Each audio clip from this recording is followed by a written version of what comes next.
The air held its breath.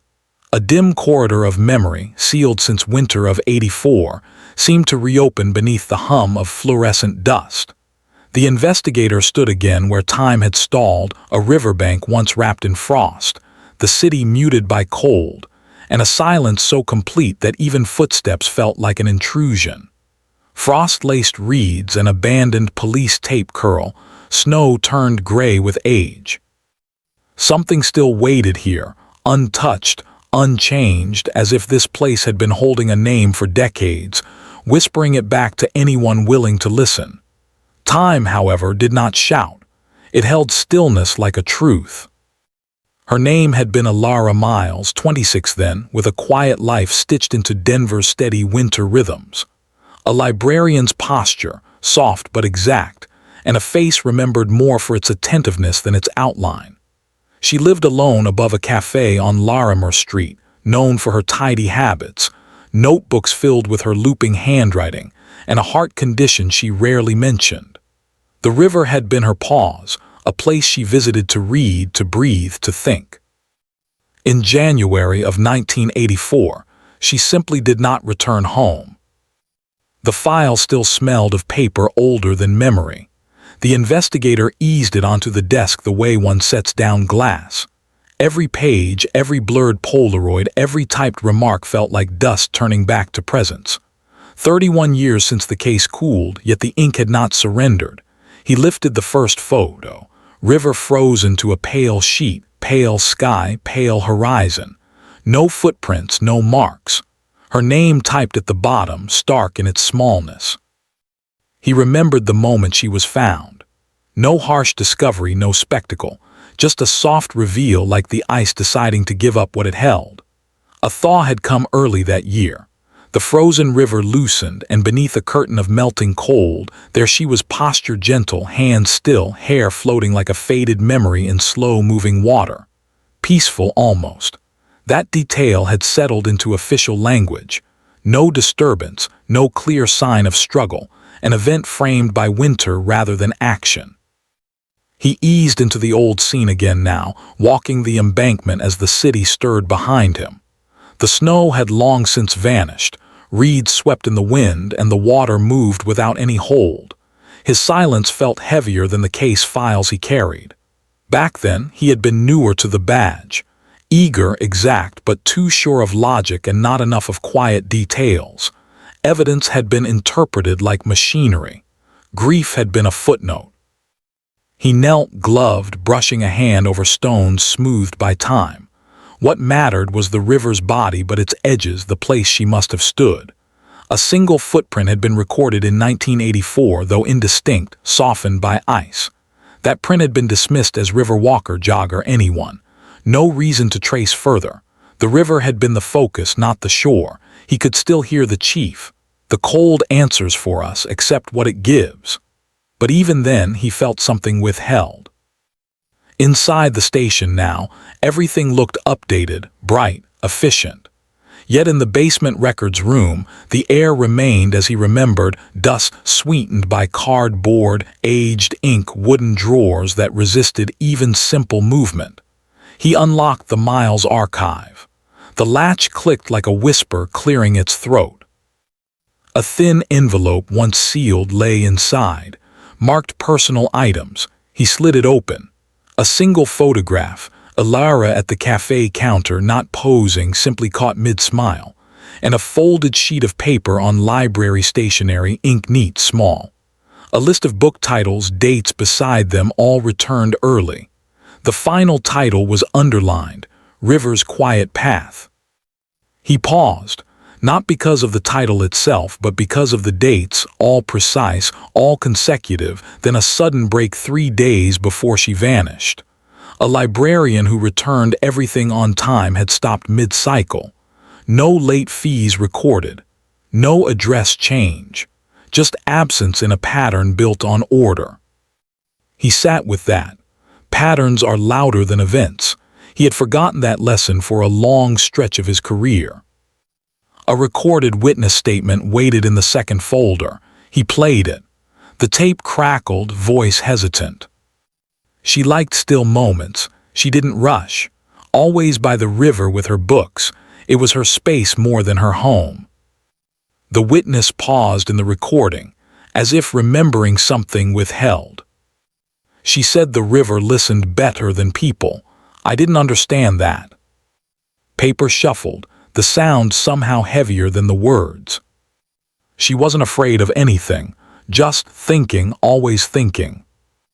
The tape clicked off. No flourish, no revelation, just that pause, a human moment recorded in magnetic sound. He turned to the autopsy summary, though written without intrusion. The tone clinical, respectful.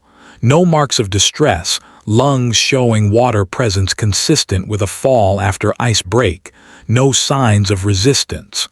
Time of event uncertain due to temperature. All conclusions orderly, careful, polite to the unknown. So why had he returned? Why reopen a case long accepted as cold weather misfortune? Because of a letter received without sender name 3 months ago, you missed the quiet detail. No threat, no accusation, just that. In tidy ink, much like Elara's own, but not quite. His memory of her voice surfaced, gentle cadence, each word measured as if language were delicate glass. Not shy, but thoughtful. She had spoken once briefly during a community book drive. He recalled her saying, "Quiet is where truth stays."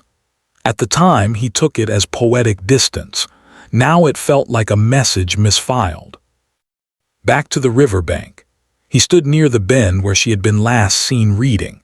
The world around him hummed, passing cars, footsteps, life unfrozen. But the reed bed still held that winter hush. His eyes traced the ground again, not for prints but for placement. A bench across the path. A slope gentle enough for a book to slip from a hand. The old site photos had framed the river, not this spot. No close shots of the bank's soil, no examination of objects beyond the waterline. He unfolded the scene in his mind. Elara, coat neat, scarf tucked, book closed on her lap. A moment of stillness, a page making her pause. Then something not alarm, not chase, but reflection made her stand. A step forward. Ice beneath disguised as safe ground. A miscalculated shift. Quiet descent. Logic steady bare, without theater. He walked back toward the station. The room felt weightier now, not from case facts but from the ache of detail overlooked. Not reckless oversight, just a young investigator trusting event over nuance. In 1984, the winter carried enough clarity to satisfy the file. Now, clarity felt thinner. He reviewed the final photography set, angles of river flow, officers in parkas, evidence markers minimal. Only one object rested near the bank, her book, spine up, pages rippled by thaw. No note, no disturbance, just a book as if waiting for her return.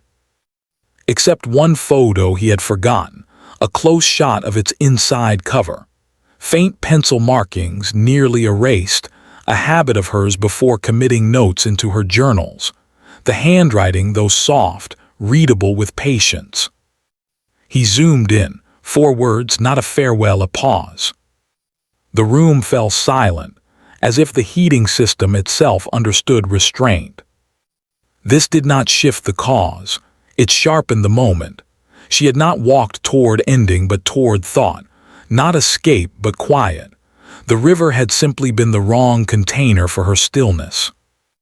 No twist grand, no force unseen, just ice, brittle and deceptive in its calm.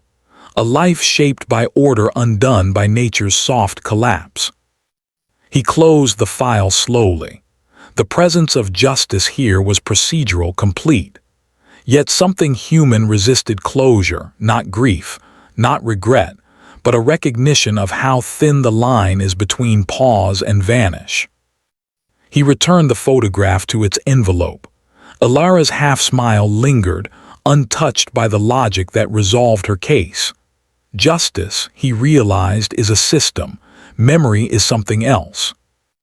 And as the river outside continued its indifferent flow, he felt it, not an answer, not peace, but the quiet she had trusted.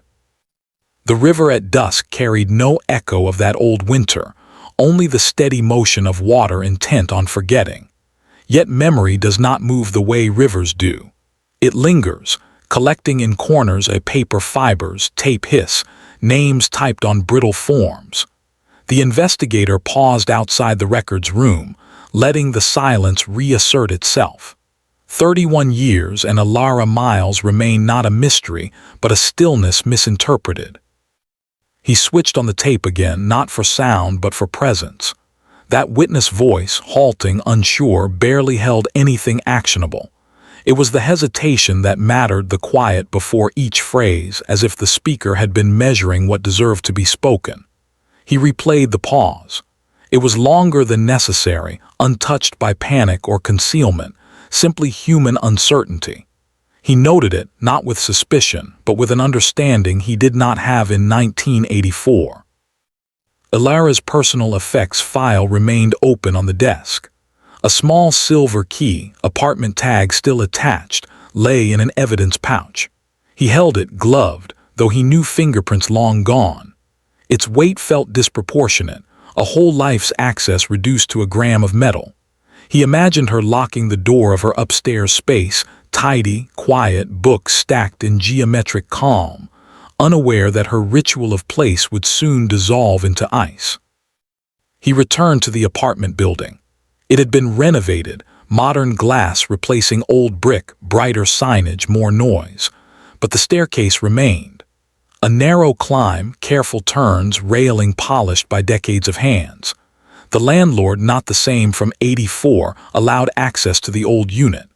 The interior now redesigned, but the bones unchanged. A window facing the river, a shelf alcove where her books once lined themselves in categories she never disclosed. He stood at that window, the river visible through rooftops, a silver thread. Even now, its motion invited contemplation. She would have stood here many mornings, watching it hold its line through winter.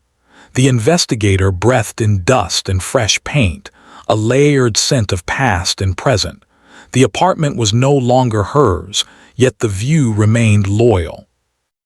A memory surfaced, the moment he first stepped into this space after her disappearance. Neatness so complete it felt curated. Mug on counter, book on cushion, a sweater folded exactly in thirds. No sign of unrest, no abrupt departure. He had interpreted that cleanliness as normal routine.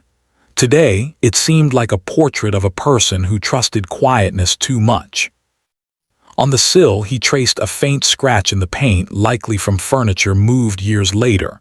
Still, it evoked that room's prior arrangement. The sofa would have been here, the reading lamp there, the window her constant anchor. He let the moment rest, not analyzing, simply acknowledging. Back at the station, he requested the weather report archives for that week in January '84. Printed sheets arrived, temperature shifts, ice thickness estimates, wind logs. He scanned them slowly. On the day she vanished, a 2-degree rise just after noon. Minor, barely noted at the time, but for ice balance between freeze and melt, it was enough. This case had never been a question of motive or unseen hand. It had been about timing, natural, indifferent, precise. A quiet woman in love with quiet spaces stepped into a landscape that altered itself by a fraction too soon. He opened her journal entries, photocopied in fading ink.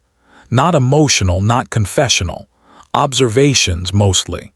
Sunlight descriptions, cataloging schedules, river conditions in brief notes.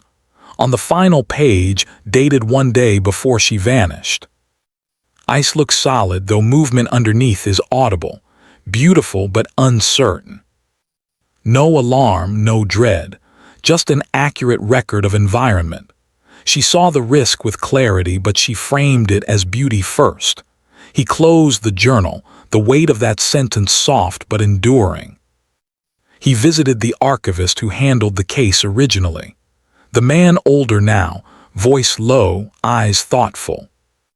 "Frozen cases," the archivist murmured, "aren't about finding someone responsible. They're about understanding what was present. The investigator nodded. They said nothing more. Quiet can answer without speaking.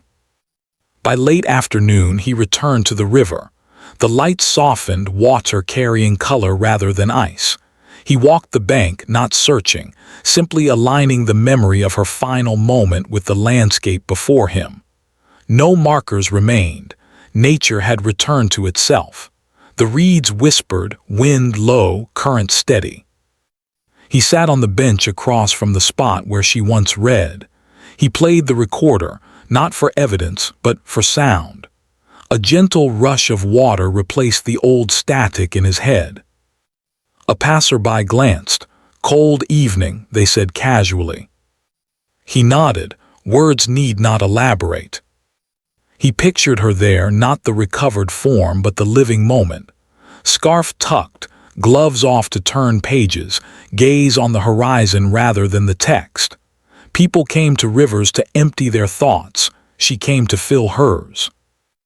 He realized then the twist was not in discovering a cause beyond nature, but in finally recognizing that the case had never been about solving. It had been about listening. The detail missed was not a footprint, a timeline, a person unseen, but the essence of her stillness, mistaken as isolation when it was simply depth.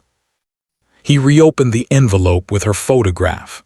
That half-smile no longer asked to be interpreted. It simply existed. The image captured not a clue, but a person known to someone, then lost in water too cold to forgive.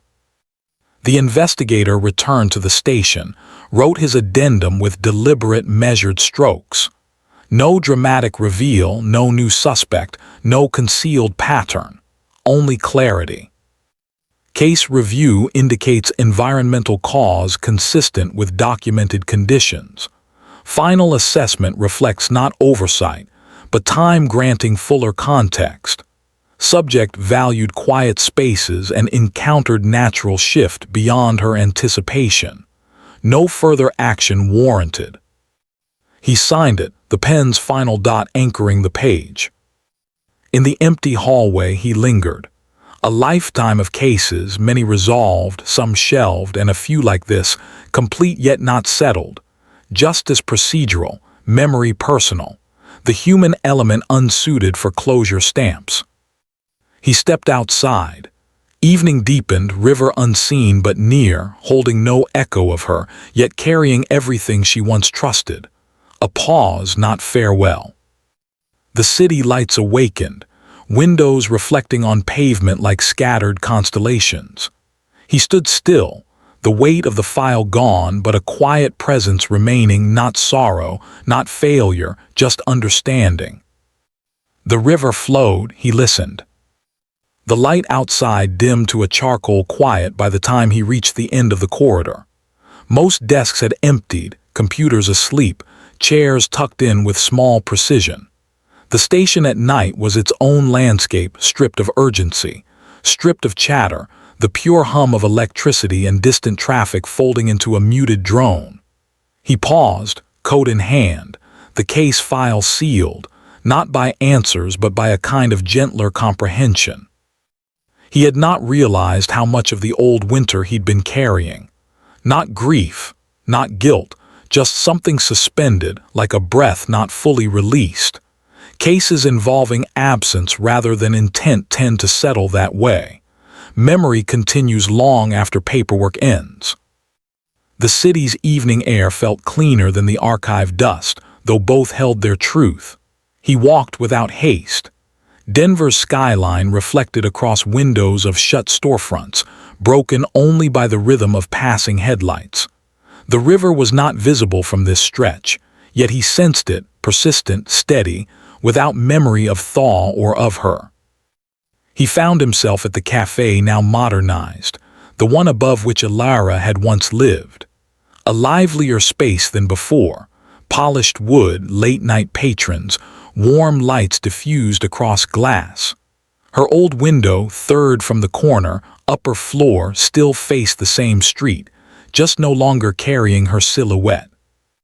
He entered not to search, simply to inhabit what she once passed through daily. The door chimed softly, steam from espresso curled into the air. He chose a table near the back, not out of secrecy but patience. The hum of conversation around him existed on a different plane, lighter, quicker, of now. Yet nothing in the room felt intrusive. A barista approached. "Tea, coffee?" "Tea," he replied, nothing more. She nodded and left. The investigator watched the window. It framed the same night sky as 1984, just with different neon, different faces, different pace.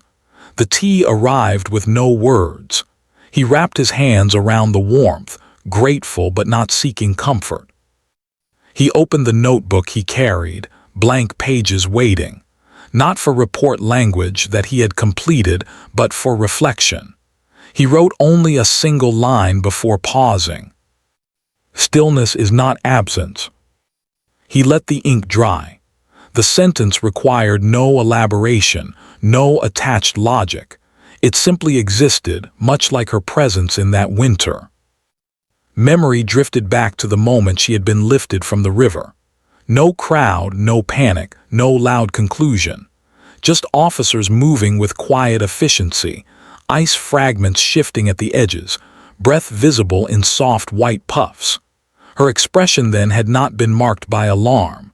It had been composed, as if she had stepped into cold not by miscalculation, but by thought's continuation. The investigator had not recognized that at 28. He saw only a case, a sequence to close, water temperature, ice density, time of break. He had not seen the person who loved pauses. Now older, he understood the river not as force but as environment, no villain, no agent, just circumstance. He left the cafe after finishing the tea, no trace of him remaining except a faint ring on the table. Outside, the night deepened into a quieter tone. The wind was light, deliberate. He followed the most familiar path, not by map but by muscle memory, toward the river. When he reached the bank, the water moved in layered darkness, reflecting city glow in broken strips. He stood at the bend where she once read, though the ground no longer matched the ice-laced photograph. The reeds were taller now, earth fuller, edges softened by seasons. No ghost of tape, no trace of markers. Time had absorbed all evidence except the understanding. He sat on the bench again and closed his eyes, not in mourning but in recognition. Sounds filtered slowly, river murmur, distant traffic, wind against branches. Only after a long moment did he speak, voice low, to nothing and no one in particular. She trusted the quiet. Not accusation, not conclusion, just truth. He remembered the notebook list she kept, the careful return dates, every title in its correct order. He thought of the last entry interrupted. Not abruptly, but gently, like someone pausing mid-thought because the view outside the window became more compelling than the page. He thought of her final pencil note, faint but real. Not a farewell, a pause. The river below carried its own rhythm now, unbothered by interpretation. If it had memory, it held it without grief. A couple walked past, hands linked, coats wrapped tight. They nodded politely. He returned the gesture. People move differently when they sense someone listening rather than watching. He stayed until the lights from downtown stretched longer across the water, until the air gained that particular chill that signals depth rather than cold, until silence shifted from emptiness to presence. Before leaving, he placed nothing on the ground, no flowers, no marker. She would not have wanted ceremony. She had understood the quiet without ornament. On the walk back, the city returned to its ordinary pulse. Storefronts closing, lights blinking out, the late-night rhythm adjusting into smaller breaths. He did not feel resolution in the way cases usually grant satisfaction. Instead, he carried something quieter, a comprehension that outlived paperwork. At home, he filed the updated report not with relief but with care. He stored her photograph, not on the desk but in the drawer reserved for unsensational truths, cases that require attention without pursuit. He sat in his chair, the room dim. He did not turn on the television or reach for distraction. Instead, he listened, heater hum, faint night traffic, house settling into its frame. Silence returned not as a void but as a companion. He thought of her once more, Elara Myles, 26, librarian, reader of rivers, keeper of orderly lists, admirer of winter's stillness. Not tragic, not mysterious, simply present in a moment when nature shifted 1 degree too soon. The river revealed her body once, but it was time that revealed the rest, not cause but character. He closed his eyes, not to forget, but to let the understanding rest without tension. Justice had completed its function years ago. Today, something else had concluded. Not a case, not a puzzle, but the weight of misinterpretation. He breathed slow, steady. Outside, the river moved in its endless line, never freezing the same way again. Its current, like memory, carried forward. Unresolved, not in fact, but in feeling, where closure is mechanical but understanding remains human.